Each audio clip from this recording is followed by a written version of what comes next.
Welcome back to Excel, a mental evolution podcast, and I'm your host, Dr. Seth Rose. And today is episode 54, where we are continuing the Tranquility by Tuesday time management strategies designed to help you live a more peaceful and tranquil life amidst your chaotic, stressful, everyday responsibilities. And today, Laura Vanderkam talks about batching the little things. And so what she says here is that batching tasks, little tasks, minor tasks, will help minimize the mental clutter that comes from consistently switching between activities. And this can help athletes and performers alike to focus better on their primary goals and tasks that they have. So there's a big problem with multitasking. A lot of people believe that multitasking or task switching, doing multiple things at once, is most productive. And that's just simply not the case. We know that in some of the research that task switching can increase the time it takes to do a simple task, one task, by upwards to 25%. And that productivity can sometimes be reduced by up to 40%. And so switching back and forth from primary work to a distraction back to primary work, or primary task to task switching to a secondary task and then back to primary task, there's a time cost of switching your attention between the task to task or task distraction back to task, if that makes sense.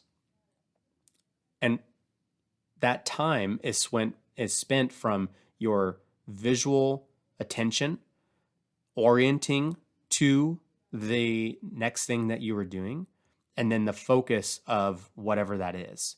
And then you're going back to visually switching your attention back to the other task or distraction that you're working on, and then reorienting and refocusing back on that thing. So a lot of time wasted here, right? So batching these little things of small tasks can help us with our focus and productivity.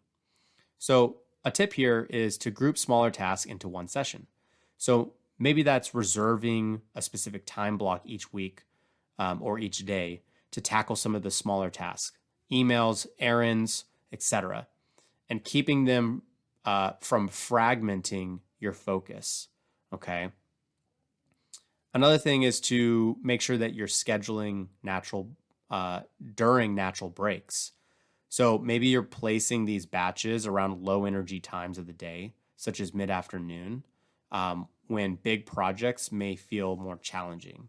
And later on, we'll talk about this idea of an optimal day and how to plan strategically different tasks during each part of your circadian rhythm in your day. But this is kind of a great primer to that, is some of these menial, quote unquote, little tasks that you're trying to do. It can be really beneficial to place them into one big category during the day.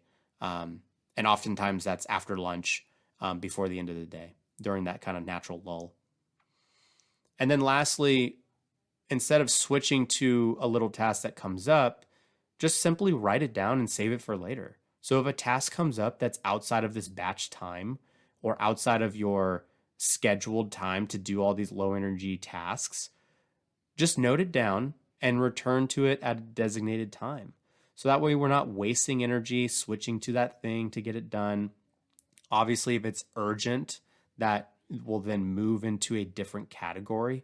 But that is a kind of, an analysis that you determine on its importance, or if your boss is giving you something that it's more important. So hopefully you find that one useful. I typically will rely on this one even before I read this book, is batching the little things to increase your focus and productivity during the day. And we'll catch you on the next one.